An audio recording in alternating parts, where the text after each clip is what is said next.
Welcome back, guys, to the Beyond Condition podcast. Where today I am in for another solo episode. And you guys will know from my previous episodes, when going it alone, it's super cool because generally I'm sharing topics that are a bit more personal to me. And of course, there is always an appreciation to you guys for supporting my journey, for following me, and for listening to the podcast. And today's episode's a pretty cool one, actually, because I've now arrived at a spot where I feel like I can be a bit more open in regards to my own journey and what I've experienced in regards to my own pain, and that being of a chronic nature, but also some of the fluctuations that I've had occur since moving to Thailand. And I sort of had these thoughts before this podcast because, as I always do with the personal ones, it's like, what's the best way to put this across? Now, the title in itself, of course, would drive intrigue, and everyone in the physique development realm will get it. There are periods of time where we do have external factors that most of the time we can't control, right?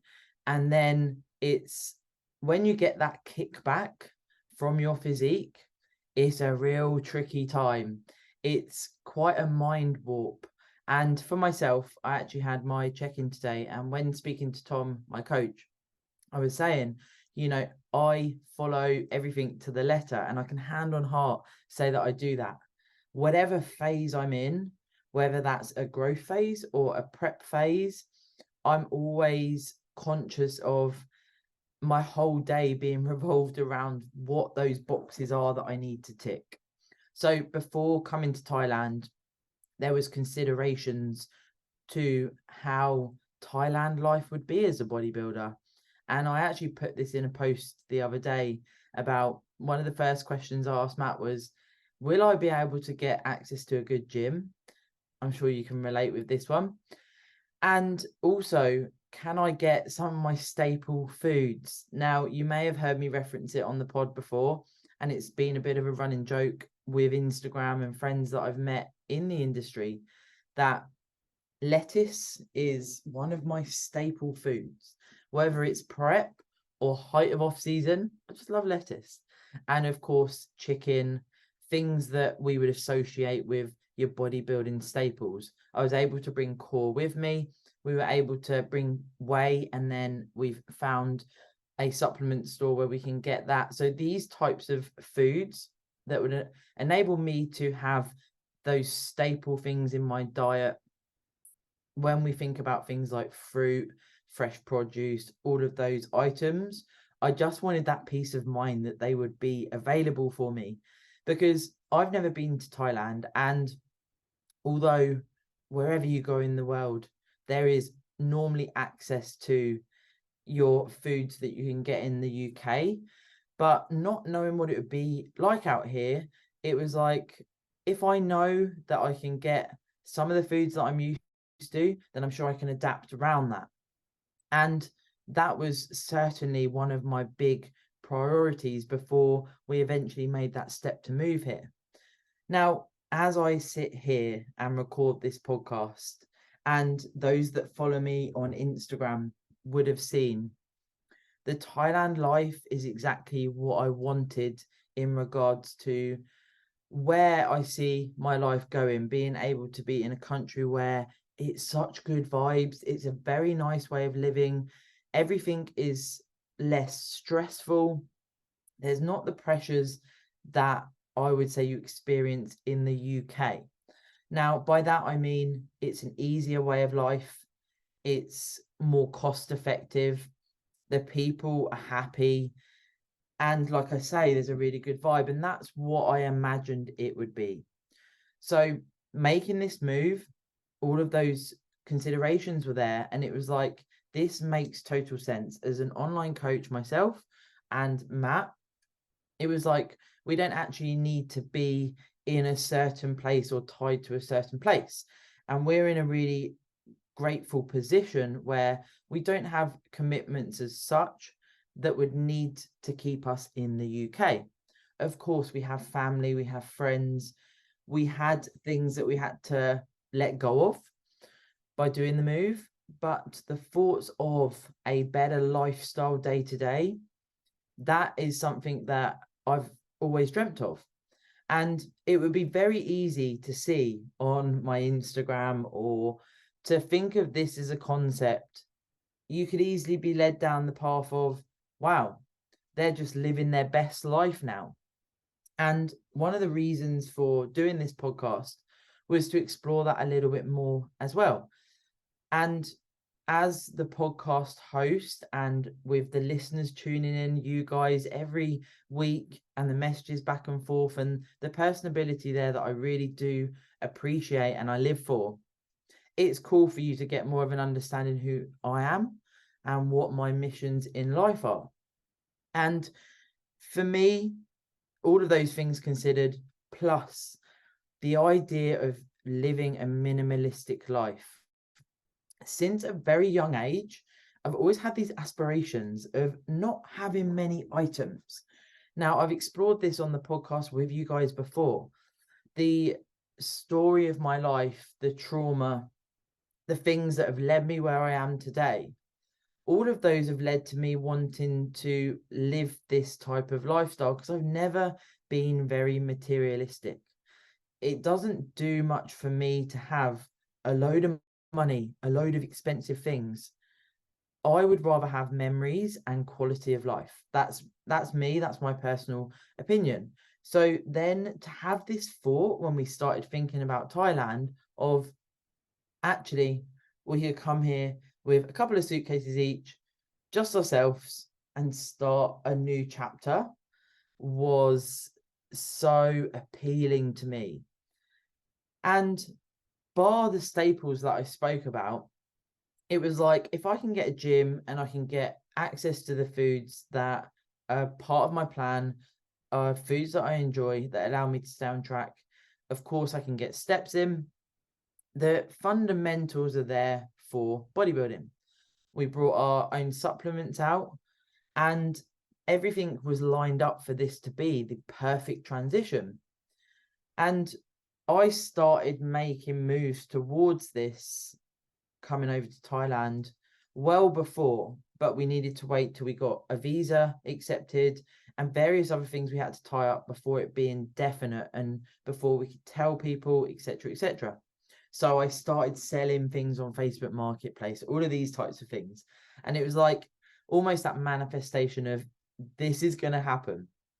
And like I say, it was lined up for success. And what I found was that because that tunnel vision was in, once we got the visas accepted, we told people, and I'd already started making those movements towards coming over here, selling things, etc. It was like, this is going to be, pretty smooth sailing. And it felt good. And then we got to the point where it was sort of the last week leading up to the move. And then, of course, things are heightened. So things that hadn't been sold yet, last things to tie up to ensure that everything was in place, getting the house cleared because we were renting, making sure that was up to a standard, all the things that go into moving house. And you can see why it's rated one of the most stressful things that people go through, moving house and ensuring things are in place. It's not easy as such, but I approached it with the same thought process that I always do. It's like, we will get it done, it's all good. But there was a lot of late nights and there was a lot of moving things and extra activity that isn't normally there, right? So we're doing the gym as normal, everything's as normal, but all of this is on top. And that's when I started to feel this physique kickback. Now, saying that, I was in week 5 of the training meso. So things had ramped up in the gym. The gym was feeling really good. So I was pushing. So that then, of course, is generating fatigue, inflammation, the list goes on. So trying to manage this whilst moving and those late nights all of these things are chipping away at my recoverability. And this is something I describe to my clients. The central nervous system, your CNS, getting taxed by multiple things. When we think of this as like a battery, so if you think of a battery with all the segments in it, and I liken it to a 10% or 100% being a full battery, and then we chip off a 10 or a 1% segment of that battery as things come up. So training being one of them. If you're in a deficit, that is going to be a huge contributor. The moving of the house, the recoverability needed, but the sleep being out of whack. So that's going to, of course, skew my ability to be able to recover from the hard training. And all of these things that go into a day as a bodybuilder, they chip away at your central nervous system. Then, of course, if you have life stressors, traumatic events, anything like that that goes on top of it, this wears the battery right down. And then the recoverability that I've mentioned, being able to regenerate that battery through normally sleep or recovery methods, was severely compromised for me. But then it got so close to the move, it's like, when I'm going to do my training, going to do my steps, etc., I have to do these things that contribute to the move. There's no way around it. And we have X days, and then it's like 4 days, 3 days, 2 days. Holy shit, we're leaving the country in a day. So all of this, like, I'm not a stressy person, but all of this stress that is on you because it's a deadline, it's a timeline. And this could be likened to when you're getting ready for a show or a photo shoot, there's a date in mind. So when there's a date in mind, a fixed date, it's like that acute stress that you feel throughout this period of time as you get close to the date, that also adds an element of mental fatigue because you're thinking about this date. The stresses are heightened because it's a fixed period there. And all of these things considered, it was like, I got to the point where I was like, I'm just going to have to get through each day with a list of things to box off. And then that's another day done, but it's another day closer to then get into the life that I've only ever dreamt of. So we get to the point where we're on our way to the airport and it's like, fuck, we feel it.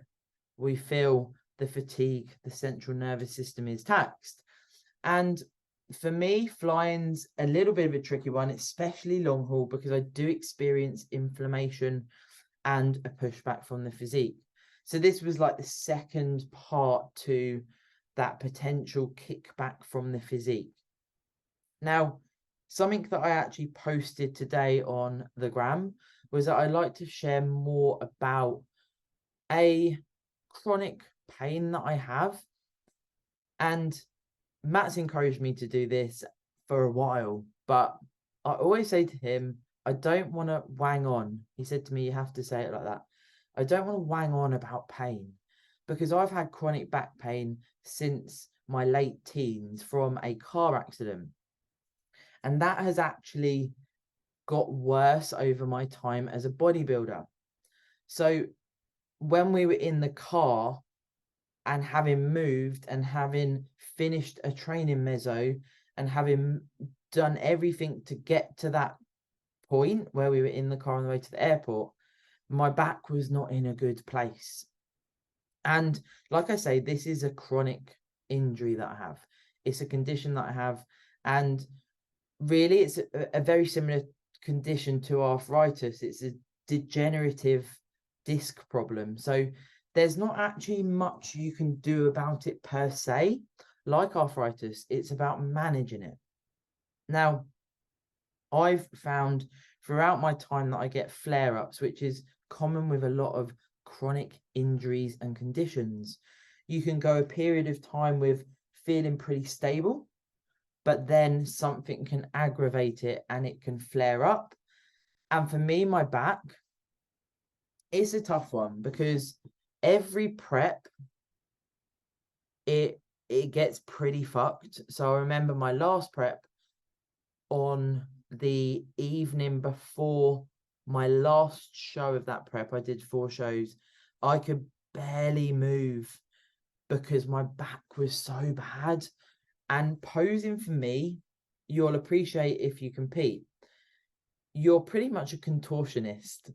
In my category, in the bikini category, you're literally turning your torso in so many different angles to hit the best physique look that it's not till recently and Matt, promoting me, talking about it and getting it out, that actually I realize how debilitating this back pain is, how much it taxes me physically and mentally. This is next level pain when I have a flare up. Like, it's hard to get out of bed in the morning, but I've never ever played into it because it's not something I want to do. And that's where I don't want to bang on about it. It's like, so if I play into this pain, then what's the outcome? Because I'm not going to do my steps, I'm not going to train, and I'm probably not going to prep. And for me, that's never been an option. So I'm sitting in the car on the way to the airport, and all I want to do is immerse in how big this is, how good this is, this move we're making. And it's like, my back is so bad. And the inflammation produced from that alone can be pretty gnarly. And that's hard because then there's that weight fluctuation, of course. There's the functional body is not there. I don't feel good. Normal day-to-day movements, I'm talking about sometimes even getting off a chair to put the kettle on for a cup of tea, is like, this is so painful. But like I say, I've never given into it. It's like, no, I'm just going to carry on. So I started to sort of have these thoughts on the way there about, is this going to be the rest of my life? Because I've had these thoughts before, right? For sure. Am I always going to have back pain? And when I got MRI scans, treatment, etc., there was multiple times where it was like, you just need to continue as you are, take collagen, use supplements, look after yourself, this type of thing to manage the pain. But on the car journey, it's like, God, this is pretty gnarly. But maybe, when we get to Thailand, we reassess, I can manage recovery and stress to the next level, etc., etc. Stopping the baking business, all of these things that you're sort of, or I was tied to, it was like, they're going to lessen. So then I can potentially have that more time basically for the stress and the recovery management. And of course, the better way of living is going to essentially help me feel happier, although I'm a pretty happy person, as you'll know if you know me. But maybe that element of feeling happier will also contribute to helping look after my CNS that I've spoken about, helping look after me, and then that kickback of potentially this could help my back pain. Now, another reason that I haven't actually told anyone about, apart from Matt and I's conversations, to come to Thailand was to potentially seek out treatment for my back. And it was, I talk about the universe. I've dropped it on the pod a few times. It was almost a sign towards, could there be someone in Thailand? Could there be some treatment available that would offer me some pain relief or more longevity with my condition? And when we first got here, we got to Bangkok. Now, the flight did drive that fatigue. It did drive, of course, moving through time zones, etc., and flying itself, inflammation. And it was, as you know, with jet lag and time zones, etc., it's hard on the body. You just feel pretty fucked for a few days. So I was expecting that to a certain degree. But going back to that battery, it's like everything before we left, then the flight, then on the flight, I came on my menstrual cycle. And then we got to Bangkok and it was like, whoa, this is pretty fucked up. Now, again, trying to be positive, of course, about we're here, we've made it, everything is in place for us to now start a new chapter. But the pain, being riddled with pain, and because it's my back, it's my whole core, it's my whole torso. So every movement, everything I try and do is hard, so hard sometimes. So then there's that conflict of interest, and it's like, no, it's all good. I'm gonna push on. A few nights sleep and I'll be fine. And that wasn't the case. And I'd had it planned to have a deload, so walk in, etc. Now, with regards to treatment, for that first period of time in Bangkok, for the first 10 days, even on one of the days, we had 2 massages. So we had a massage every day, and it's so cheap out here. Another reason why moving out here in regards to the therapy. Back home, it's like £65 for a massage. Over here, the first one we have was like £7. So if you then top that up, it's like, well, actually, I could have one every day, and that could be part of my recovery program. So we explored that. It was very novel. It was fun. The deload was there, and it all made sense. Straight away, we were into a routine. We found somewhere nice to get coffee. We found a supermarket that had my lettuce and, of course, chicken, etc. And we started to establish routine. That for me felt extremely good. I am a creature of habit. I am a creature of routine. And I think that, again, sharing this story with you guys that are bodybuilders or in the realms of physique development, you're going to be going, yep, that's me. I like structure. I like routine. That's how we do, right? I truly believe that most of the successful bodybuilders that you'll come across will thrive on routine. So when I realized that actually for me, routine is something I thrive on and I love because it's a choice, back to loving the bodybuilding lifestyle, something that I always get in place, even on a holiday, a vacation, is a routine or structure around that holiday and what the outcome I'm looking for on that holiday. So that was all established. And then it was almost overnight, I put on like 2 kilos. And it was like, okay, then I'm looking at my physique and I'm thinking, okay, I do not feel happy with my physique right now. So this is the label of the pod. This is what happens when my physique doesn't play ball. So I have these talks with Matt, and I didn't have a check-in that first initial week because it was a case of settling in, finding my bearings, and then speaking to Tom the second week we were here. So Matt's my second eye. He's my confidant. He is my rational person. So I'm talking through this each day, and it was like, I'm laying it out and it's talking through it. And when it's coming out your mouth and you're like, okay, so now the steps. I'm having massage every day. I'm having the deload, which will wash off fatigue. I'm in a good routine. Made the decision to pull into a slight deficit from what I had been eating back in the UK. So there's no way I was anywhere near a surplus. So that was cool. Hydration took a few days to establish, but that was in. And it was like, what's going on? And when you are nailing every element of what goes into being a bodybuilder and you have a kickback physiologically, it's hard. It's very, very hard. And what's cool about this podcast and what I'm talking about today is that many of the things I've already mentioned are going to resonate with you guys, because let's face it, whatever phase you're in, life is not linear. So we take a menstrual cycle, we take dehydration, we take training intensity and volume and pushing through a training block. We take chronic pain or acute pain. We take life stresses, we take trauma. All of those things contribute to a potential kickback.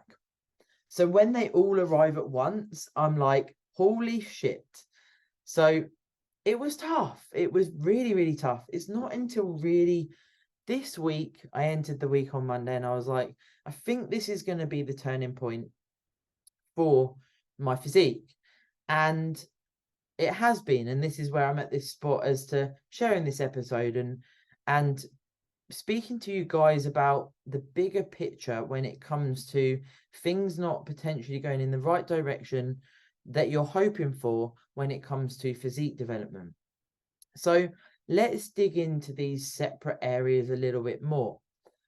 Now, a good one to start with is the training and what we're looking to achieve through training in the different phases, but how you can experience a kickback from your physique in regards to training. So depending on what your training structure is and how you run your training blocks, many people will have a set progression over X amount of weeks for a training block.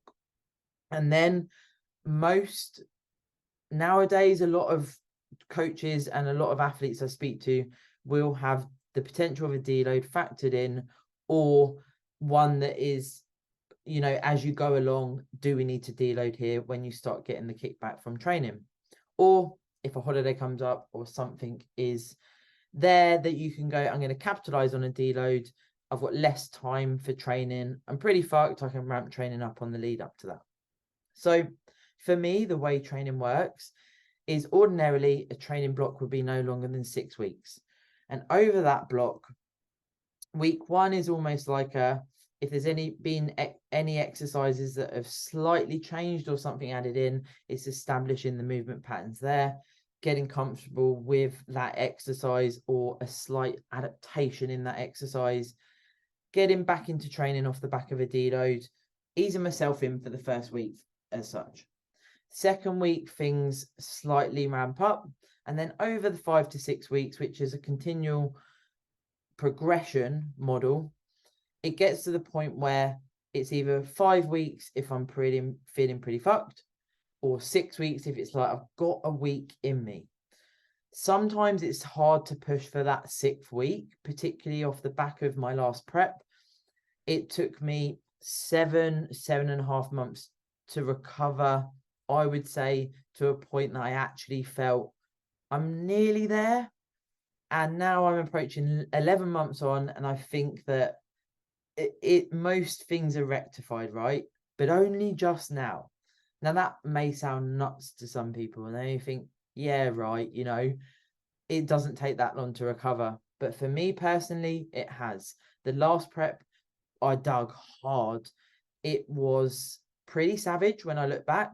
I fucking loved that it was savage, but I've experienced a longer need and period for that recovery and rest. So when looking at my training blocks, one block we did, which was a good few months ago, we pushed into week 6 because I felt okay. On week 5, it was like, I think I can eke out another week. And that week 6 presented a massive physiological kickback, which is what I'm describing today. Then we decided, I had a conversation with Tom, we would run 5-week blocks. When I get to this point where I feel like I'm pretty much there, there's potential for 6, and we can do that around PED use, etc. So when you then look at the fatigue generated from a progressive meso, we start to see that the intensity, the volume, the load, however you monitor your progress, this is ramping up over the block. So week 1 and week 2, it's pretty manageable. I do my normal yoga every day. I prioritize a sleep routine, all of the things that are your basic recovery methods, right? So fine.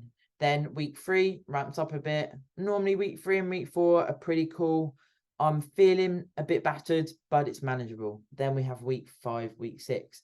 So this is where there is that exploration for everyone as an individual. And what you can see is on week 5, week 6, or however many weeks it is, it's very different for all of my clients, that there is an inflammation produced and a kickback from the physique. So then it's a case of getting data. How are you feeling? How is training? Are you feeling more fucked earlier on in the evening? How is sleep? I tend to get more restless sleep when I'm fatigued, when I'm pretty fucked from training, this type of thing. And we start to monitor trends. We start to plan out blocks. We look at the best way to still push in a meso, but not get to that point where you tick over into, okay, I've pushed it too much. And then even a deload, is that going to wash off enough fatigue if you've really ramped it up, right?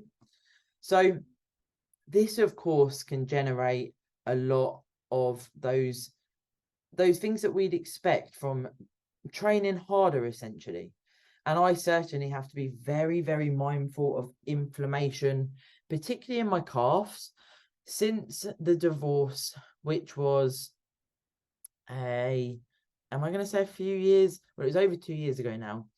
I remember not this last prep, not the one before that, but the one before that, going through the divorce at the same time. I had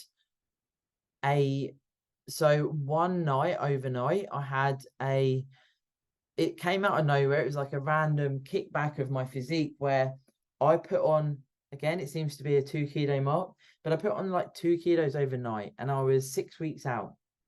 My calves swelled up so much. I literally was like, what the fuck is happening to me? And honestly, no joke, I was with Stephen at the time as a coach, and I messaged him a photo and I was like, I don't know what the fuck's going on. And my calves just ballooned up. And it was a very out of body experience. And bearing in mind, like, I'm competing soon. I'm going through the divorce anyway. I had it in my mind, because I was mentally the one that made the decision and I felt sound with the decision to get divorced, that it was going to be cool, that prep was a good focus, that I could keep going.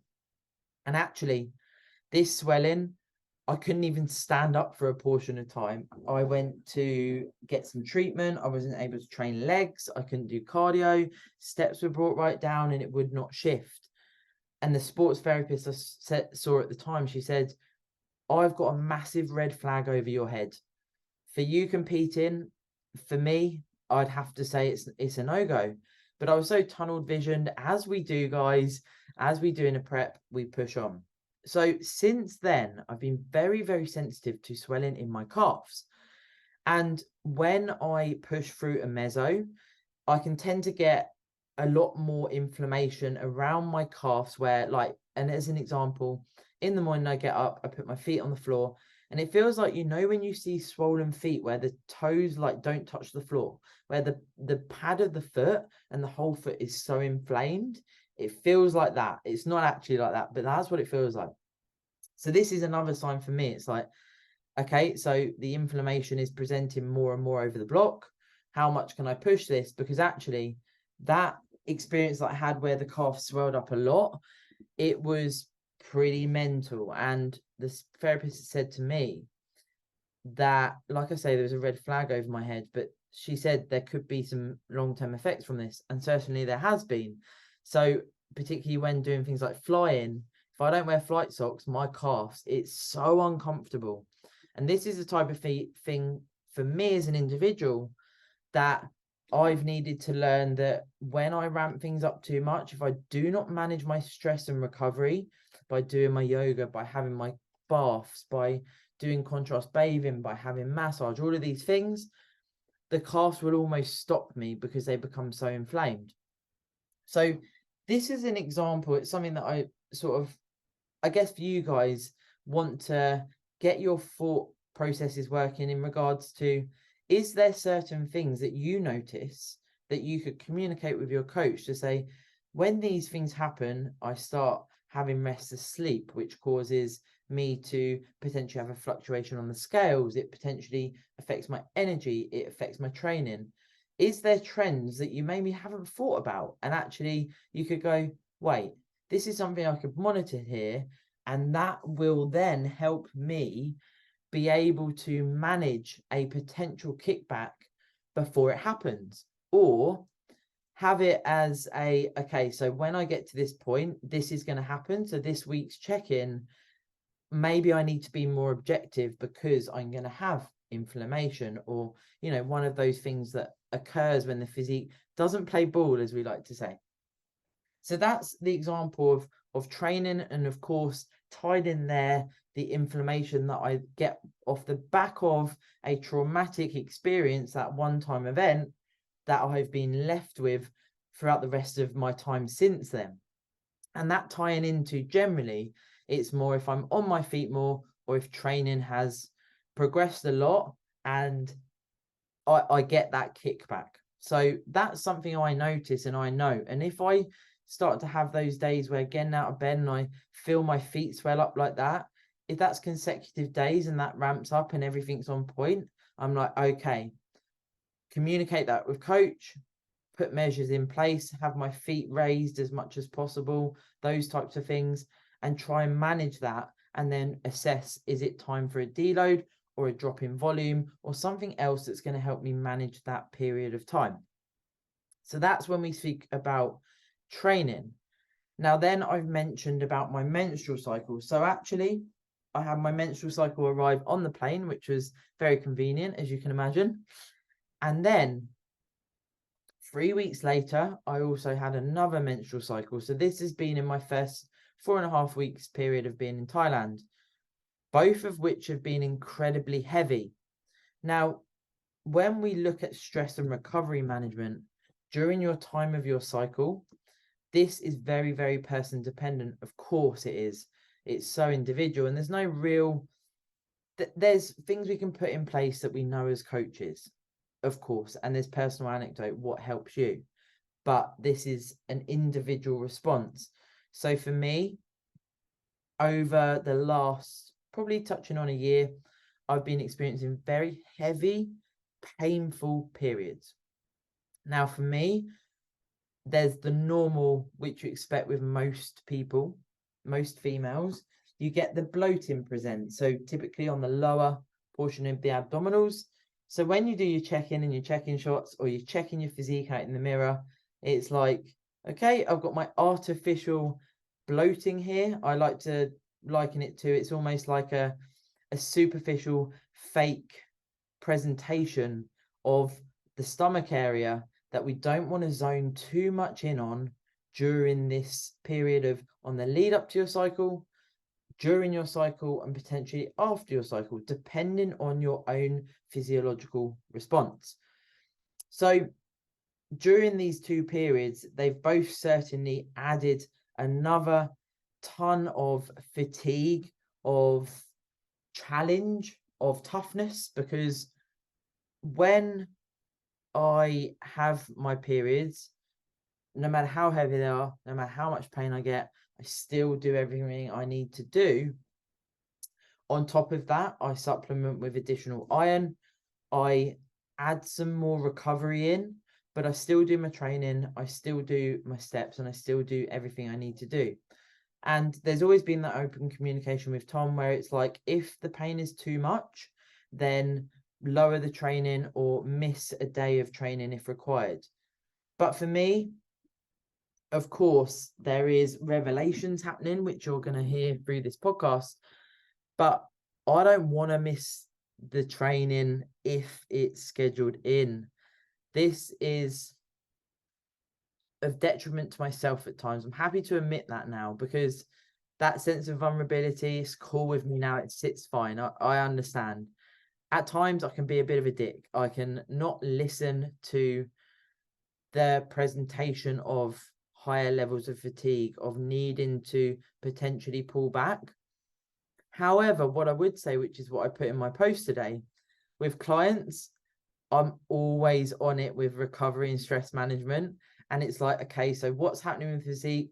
What's going on? If there's inflammation present, what is this going to be? We get to the bottom of it. We put protocols in place and we get things back on track. With myself, the revelation I've had this week is that actually for over 12 years now, all I've done is focus on my physique. All I've done. So that then led to this, like, I guess, delusional sounds a little bit drastic, but a skewed sense of the potential to do more, being better, is always something that I've led to in my own mind. It's like, well, if I do more steps, if I do more movement, if I can get ahead, that's better. When actually, when I look back, it's like, fucking hell, if I'd managed my recovery more like I do now, I wonder what that would have looked like. I wonder how my physique would have been. However, we cannot turn back time. And the main thing is is having this reflection now as I start this next chapter. And certainly during menstrual cycle, with it being so heavy and painful, there is definitely a more rational mind coming around. If I needed to miss a training day because I'm bent over in pain, that is okay.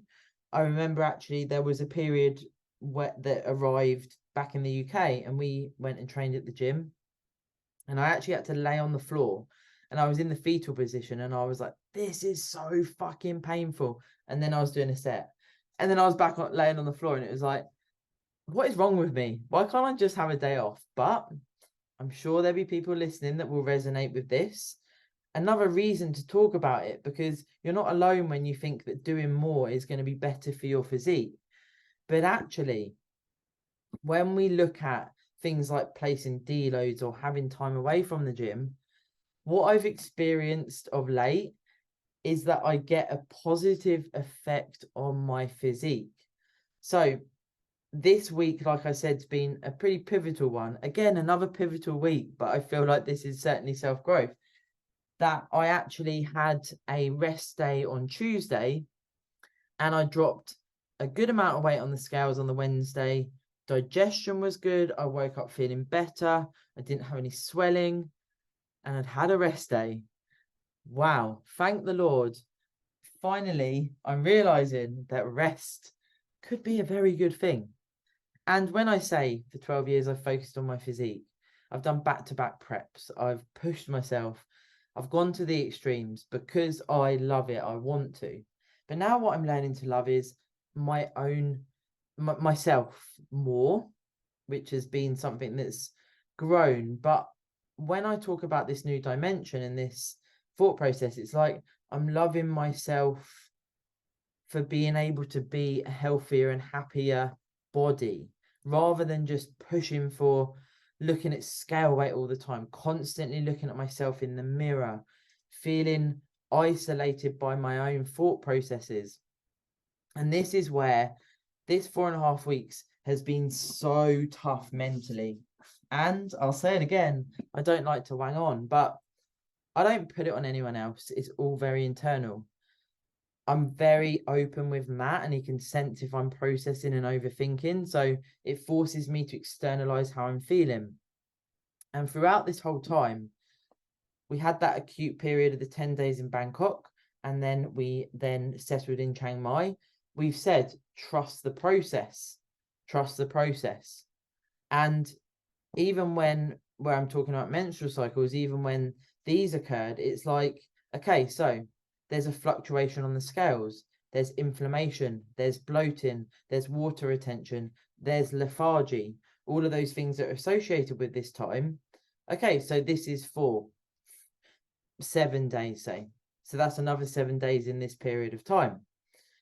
And when I say trust the process, this is certainly where, for this period of time for me that I'm sharing today, this has been an overriding undercurrent for where I'm at now. I've stuck to the plan to the letter. I've accrued data.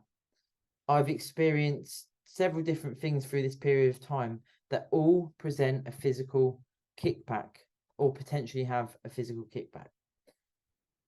And throughout all of that, I could safely, hand on heart, say my steps are nailed, my training's nailed, my fluid's nailed, recovery is in, everything is to the letter. So I'm just going to have to let it settle.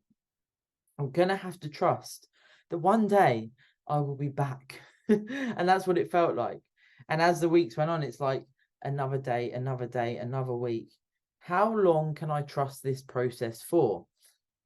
What's been really cool about this, and I reflected on this today, a lot of people will do a 4 to 5 week diet, and then if you don't get a monumental change, you can often think, oh, fuck it, sack it off.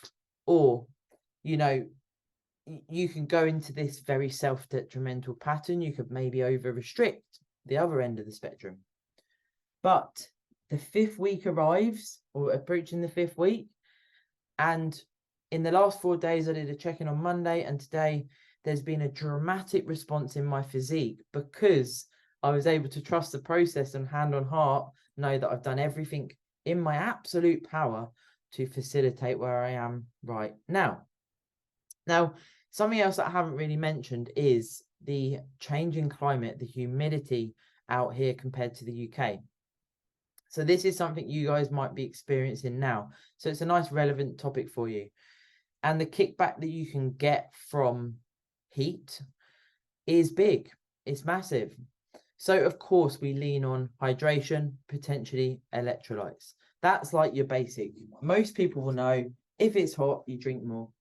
And that essentially is going to help keep you hydrated, which is going to present a happier body. Now, what can also happen with this period of time where it is hot, particularly in the UK, because we're not really built for it. A lot of the houses hold the heat in or hold the cold in. That's the way they're built. So when we experience these hot spells, it can often cause problems with sleep. And then that, of course, presents a whole new realm of what can happen when you're in a physique-based sport or realm, whatever we want to call it. So what's good about that example is actually the heat being the initial trigger, if we want to call it that. So in the day, you're hot, you're maybe not hydrated as much as you could be. You're then maybe training, doing steps, doing work, etc., etc. So the physique is under stress. And remember that battery, you're ticking away at that battery. So then we get to sleep and it's hot, you're restless. But you've been in bed, so you maybe have 7 or 8 hours in bed. Some of it you're sleeping. You're not noticing maybe that it's that disrupted, you don't feel too bad. But then you realize over a period of time that actually your sleep's maybe degrading. It's not too good because we're having a hot period of time. So you add that to the heat during the day and that chipping off of your battery. And that then exhibits as you then maybe check in once a week. You do your check-in. And honestly, the remarkable difference week on week that you can experience from this type of scenario can be pretty dramatic. And for me, certainly, that first check-in, I won't lie to you, I felt like absolute shit. I felt so sad and upset because I took my check-in shots and I already knew, I felt that there was inflammation, there was water retention, the body was stressed.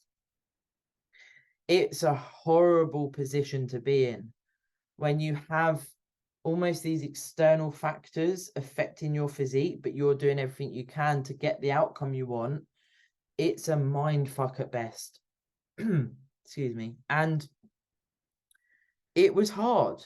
It was really hard. I didn't even want to share my check-in shots, which is something I've promised to do throughout my off season, is to continue sharing my weekly check-ins, because for me, off season is where things can drop off, right? We know this for sure.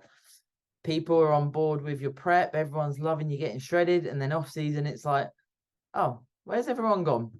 And so something I promised to do was do that. So what I've then done is share these check-in shots, but with some context, starting to share this, pretty much what this episode is describing today. And I've always struggled with being completely honest about when it's an external factor, because I don't want to make excuses. I don't want to go on about, well, this has happened and this has happened. This is why I don't look as good as I'd like to, as I did last week, whatever. But this is very relevant for anyone listening, because how many times do you get a kickback from something? And this goes into traumatic times, into things happening in your home life, emotional things happening when you get a kickback from your physique, where you look at your shots and you think, this is absolute shit. What is the point? I don't want to continue. My physique looks shit. I feel like shit. Where do we go? Psychologically, we are challenged. We become very self-detrimental. The negative self-talk heightens, and it's not a good spot to be in. And I didn't feel in a good spot. Thankfully, I've got Matt to lean on, and I was able to talk through that. I spoke to Tom when we did the check-in, and I said, look, this is the data. I can't do anything else. I know this is a response to external factors. And actually, probably really for the first time, I've been able to go, this ain't me making excuses. This is not me making excuses. Trust me, I'm doing everything. So it was quite a good spot to be in, to be fair. What I've also found is it's been quite a good exploration as a coach myself, because I've had pretty much anything and everything you can have thrown at the physique over these 4.5 weeks. And I've learned a lot about managing this time to get me where I am today, where I feel much better in my physique. I feel like there's still a bit to go, but I do feel better. The lines reappearing, the pop reappearing, and I feel better in myself. So then this helps me become a better coach. And I love personal anecdote. I love utilizing my own lessons. So that was always an undercurrent through this time as well. It was like, okay, so during this time, I can become a better coach. Just stop focusing so much on the physique. And I don't say that lightly, trust me, but let's look at the bigger picture here. Let's take yourself out of it to a certain degree. Now, something else I will talk about as well is digestion. So naturally, if your digestion is off, there is a skew of the physique representation, potentially the scales, more than likely the scales, and how you feel. So when your digestion isn't moving, you often feel more sluggish. You feel bloating around your stomach. You can sometimes feel, if this goes on for days, that you're eating and you're almost putting food on top of food on top of food. It doesn't feel comfortable. Of course, your body is not going to be utilizing the micronutrients from the food as efficiently as it would if you were functioning as you ideally would and having bowel movements. And it's this sense of that well-being being lower, not feeling good in yourself and feeling lower on energy, that of course contributes heavily to how you then look at your check-in shots and how you look at yourself alongside a physical kickback as well. And digestion is something that I've personally struggled with for the whole time of my bodybuilding career. I started going straight into a prep, and for that whole time, there's not one time where I've been to the toilet every single day for a week. And that's at the height of off season, that's in the depths of prep. And again, this has been something that's been a talking point for Matt and I for so long. Something that I don't talk about much, because I feel, as you know from the pod, bodybuilding is a choice. It's my choice to extreme diet. It's been my choice to do that. It's given me a hell of a fucking lot. So if I then complain that my digestion's pretty fucked, where does that skew in the lines of, but you're saying this is a choice?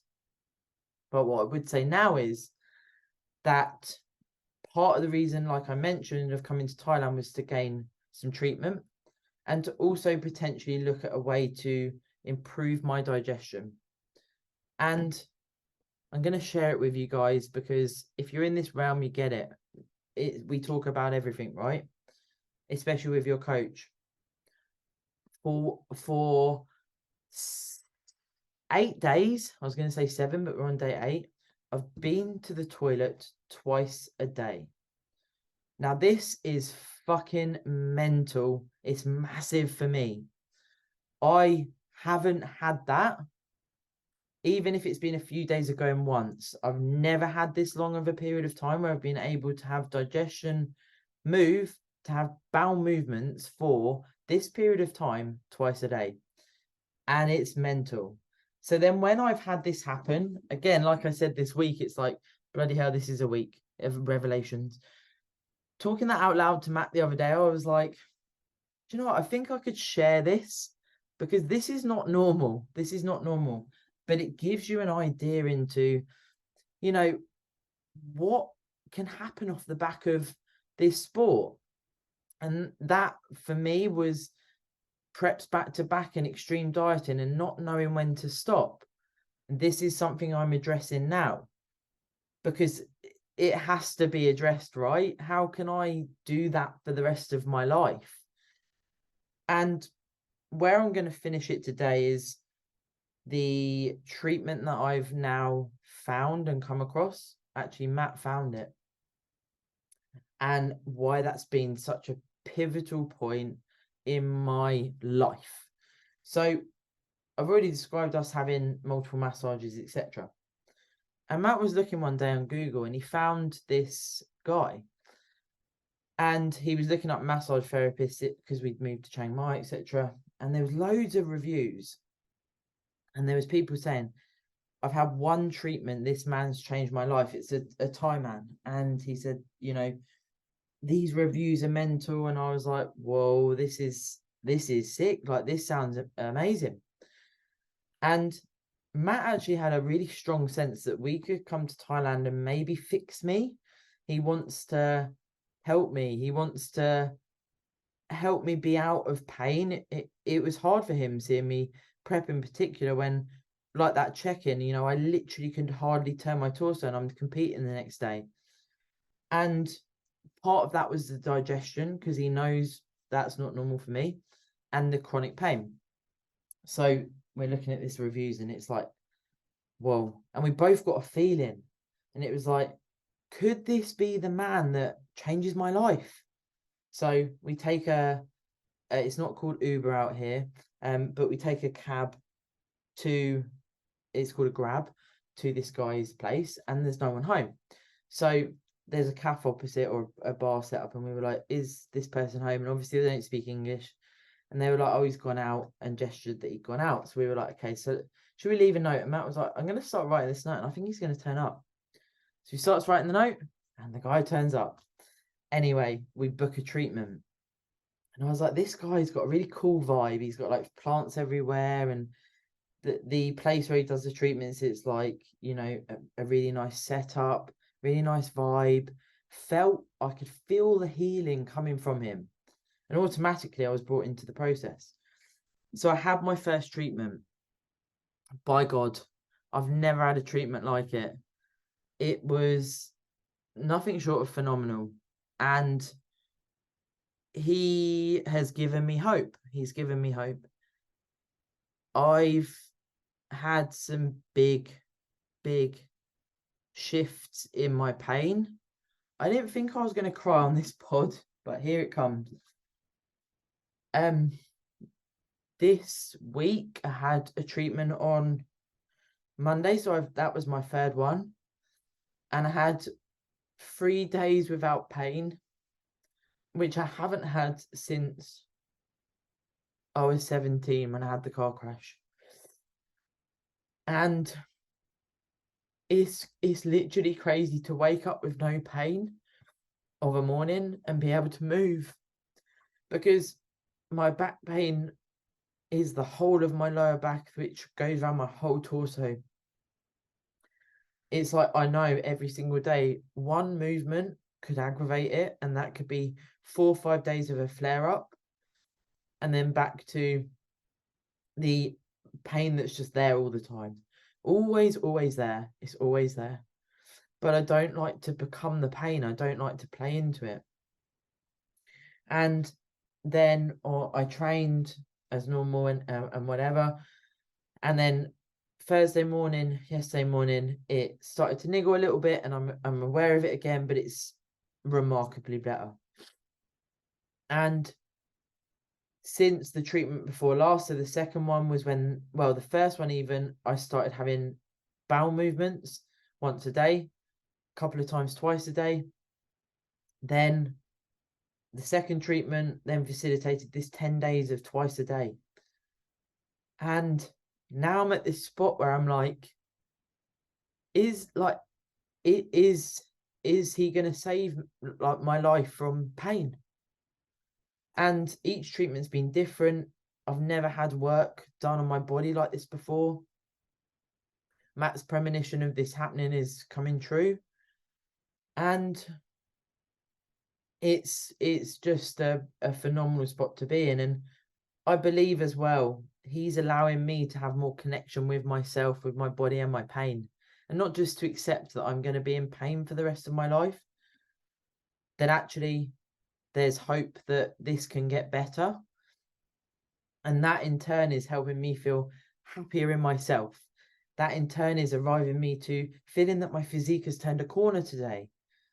And that in turn has helped me deliver this pod today and share with you this period of time that, on the face of it, on social media, on thought processes for you guys that I've told I'm moving to Thailand to live the minimalistic life.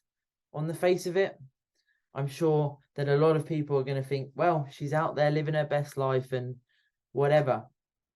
That, of course, there's a certain degree of me not sharing my pain, me not sharing the actual physical pain that I go through. And why would anyone know? Because I don't tell anyone. So I guess there's that recognition to me sharing that as well, to resonate with people that may be in a similar position also, to know that you're not alone when you're dealing with pain, and you're not alone if you get in a brain warp because your physique will not play ball. And I hope, as I always do with every podcast episode, whether that's a solo one or a guest one, that you can take something from this episode, that you can learn, that maybe even one little golden nugget, as I call them, you could listen and go, oh, okay, I've had a bit of a thought process here. I could speak to my coach about that, or I could recognize this in myself, or I could give myself a fucking break now and then. Because what I'm also exploring more of is being in the off season for the longest period of time I've ever committed to a growth phase, is not talking smack to myself every single day because I have body fat, because I'm in a growth phase, because I'm bigger, because actually I'm a person and I deserve to give myself recognition for what I pour into this sport every single damn day. And if I'm talking smack to myself internally, looking in the mirror and thinking I look like shit, and not actually being objective with my own progress, then really, where is that going to lead for the rest of my life? How is that going to be with my relationship with Matt, with myself, with other people? How is that going to be for my functionality as a human to then facilitate more progress if I'm constantly in a negative thought process? So it's certainly a time for revelations and for sharing that with you guys. Of course, if you enjoy this episode, I genuinely, hand on heart, love to hear from you guys. If you share it on your stories, of course, that helps me get the word out to other people that may come across anything that I talk about across the podcast. And this episode will be going live today on the day of recording, but we have a new new series starting on Monday, the 18th of September. And that's Life Beyond Competing. So lots of things being explored there about gaining success and happiness in life outside of bodybuilding, looking at how long you can compete for, things like PD use, training age, your genetics, all of those things involved there.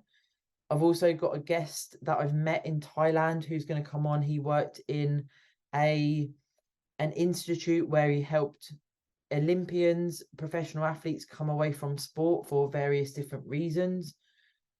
There's going to be one on training and your food, everything that's considered as, you know, the bodybuilding fundamentals, what you need to think about as you age. And there's going to be one on the effects of extreme dieting. And a special one that I will mention in regards to how much I've mentioned Matt today. I've got Sonia coming back on the pod with her other half, and Matt and I will be joining them to talk about relationships as a bodybuilder. So lots of good stuff coming up, guys. Lots of good content. And then I also have the next series planned, which is going to be based around first timers. So a whole series on every single aspect of being a first time competitor. So lots to come up. And as always, I appreciate your support and you listening to the podcast. And I hope to hear from some of you either on Instagram or whatever platform you want to reach out to me on. So thank you, and I will speak to you real soon.